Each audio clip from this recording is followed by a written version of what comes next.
Welcome back to Redhawk Media. Today we're going to take a look at how to motion track 3D text. It's something that in lieu of the Super Bowl commercials that have come out that is becoming more and more popular. If you're a gamer, it's already long been popular. You've been seeing it in a lot of different videos and trailers. Let's take a look at a quick example here taken from Nuketown, just a quick screen capture at 720p, and shows you the RV and some 3D text stuck to it. The neat part about this one is there is some masking on here so that it looks like it's going behind the bus. All right, let's go ahead and get started. We're going to go ahead and switch over to After Effects, and I've already created a new project here, which I've called 3D Text Tracking. From here, I've dragged in the video clip that I'm going to be working with. So right down here, you can see that my very first layer that I started with was the Nuketown 2025 here, MP4. And like I said, that's 720p, so 1280 by 720 is my settings here. Now, I've already trimmed the clip down so that I can kind of scrub through this and see that there is a distinct camera movement that goes along with the clip here. And that's the part where I want to try to get the text stuck to this RV back here, have it stick to the RV while the camera is moving, and then have it go behind the bus. Okay? So this may be a two-parter actually. The first part I'm going to show you how to 3D track first all text, and let's go ahead and get started with that part of the process. To begin with, after I drag my clip in, I get it all trimmed down. I'm going to go up to my workspace, and it probably is not already on this. I'm going to switch it to motion tracking though. Okay? Once in motion tracking, it's going to bring up my tracker window over here. Now, in the tracker window, one of the things that I should be seeing here is, let's go ahead and drag my clip in again here. Sorry, because I already tracked this one out. Go back to my project, and I'm going to drag the Nuketown in. I already tracked it, so it wasn't showing up in there. And very quickly just trim this down to where I want to be, which is right about, we're going to avoid the fade so we don't have to worry about that text issue of fading the text in and the light in. And right there we're at about full light, I'd say. So I drag the timeline over to that. So now I drag that over so it meets the end. And we should be pretty much set there. Now I'm going to go ahead and drag the project area in to, we just need up to where the bus goes by. Let's go right up to here. Maybe a little bit further than that. And not too bad there. That gives us plenty to work with. Okay, I'm going to drag my project work area out there. I'm going to right click on that, and I'm going to go trim comp to work area. So now I'm working with about 35 frames here. Okay, so now that we've got that set up, and actually this is still brightening up a little bit here, so I'm going to just trim this back even a little bit more just to make sure that we've got as small of a clip to work with as possible. Okay, awesome. Now we're back to square one. Sorry about that. And we've got the Nuketown MP4. And like I said, switch up the workspace to motion tracking. And then up here, okay, now we're back here. We're taking a look at the results of the camera tracker. And these are all the different tracking points that it came up with after it analyzes the movement of the camera. It's really good at picking up different surfaces that are in your video. And of course, we're going to use these points to go ahead and attach our text to whatever it is. We could attach a text over here to the back of the bus like this, down on the bumper area. Basically, wherever we can create a semi-flat surface, we can attach this to. And that's the fun part of all this. So let's go ahead. I think before I had the text kind of sitting right on the bottom of the RV, I'm going to try putting the text up a little bit higher this time. So I'm going to pick one of these points. Okay, I'm going to hold shift, and I'm going to click another point, and then I'm going to click a third point, kind of in a triangle here. So I'm triangulating the depth. I've got my X and Y, and then I'm adding on my Z for my depth here. Okay, so now I've got this target that seems to match up perfectly with the side of the RV. And what I want to do is, after I get these 3 points highlighted by shift clicking, I'm going to go ahead and right click on this, and I'm going to create a text and camera. Now that automatically down in my area here creates the 3D tracker camera, and it creates the text for me. Now you can see that the text is already set up in a 3D layer. Everything is sitting on top of the Nuketown composition, or on top of the Nuketown video. So let's go ahead and start customizing our text a little bit. And this goes back to a previous tutorial that I did. Let's type in for Red Hawk meaty. Let's see how that looks here. May have to shrink down the font size here a little bit.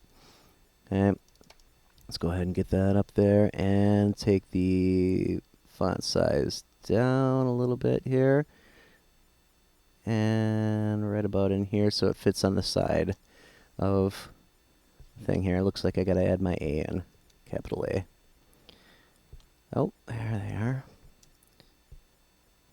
All right, now we've got that all in there. We've got the text, and this is where I line it up, get it all tweaked so that it matches exactly.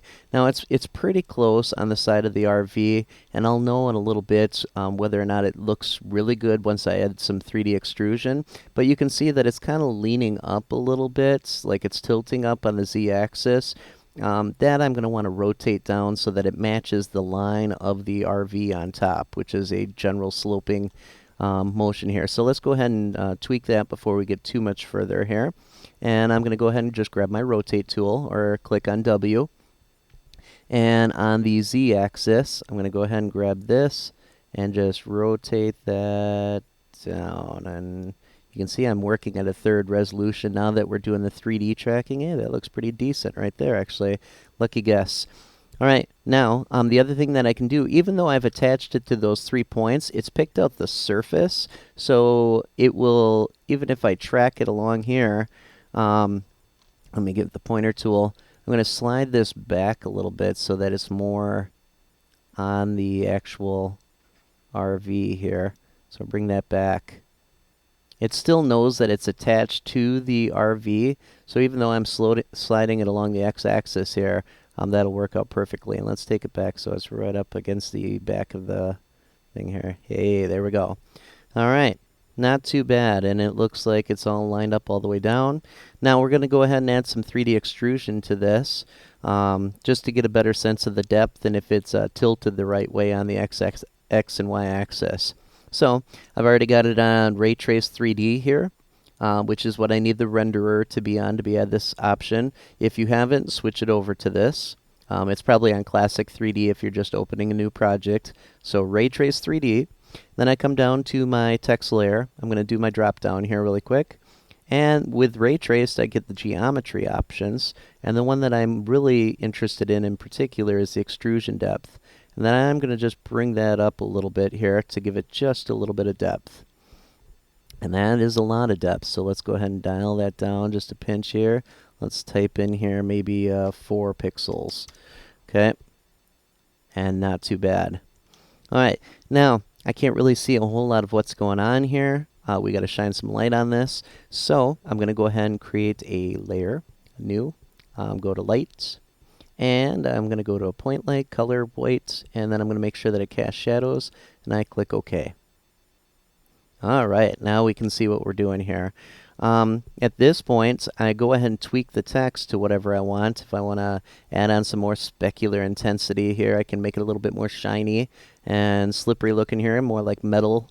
And I can do that. Let's go ahead and just move my light over so it's a little bit more focused here. And then I can always draw the light out. I can also take the light, which is not a bad idea. I can take the light and parent it to the actual text so that it will follow it throughout the shot, making sure that it's lit properly throughout. So now the two of them are stuck together. Now, if I go ahead and I scrub through at different points, so let's go ahead and skip forward a few frames here to take a look. You can see that my text is following along nice and neat on the RV, and it's holding its line. Not too bad.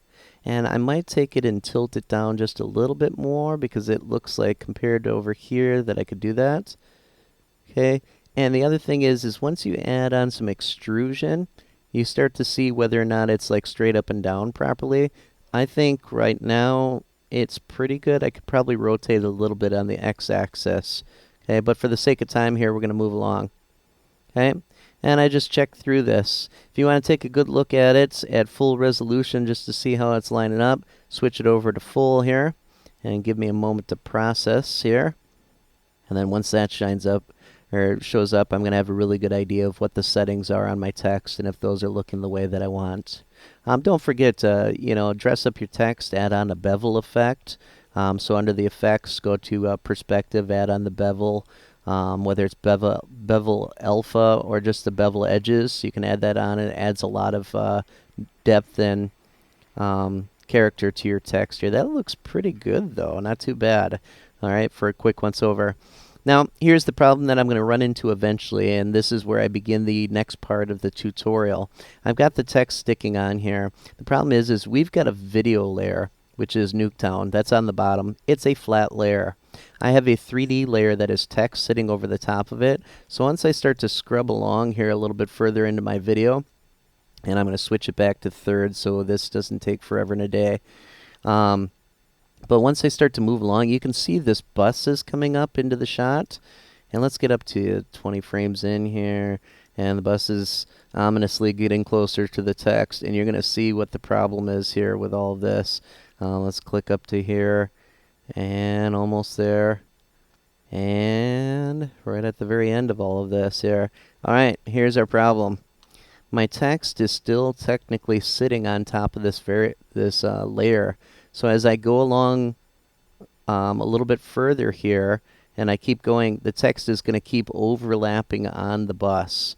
And I don't want that to happen. I want it to appear like it's actually going behind the bus. In order to do that, we're going to create a mask. And that's what we're going to be looking at in the next part of the tutorial in After Effects. Thanks again for joining us for another Red Hawk Media episode. We'll see you again.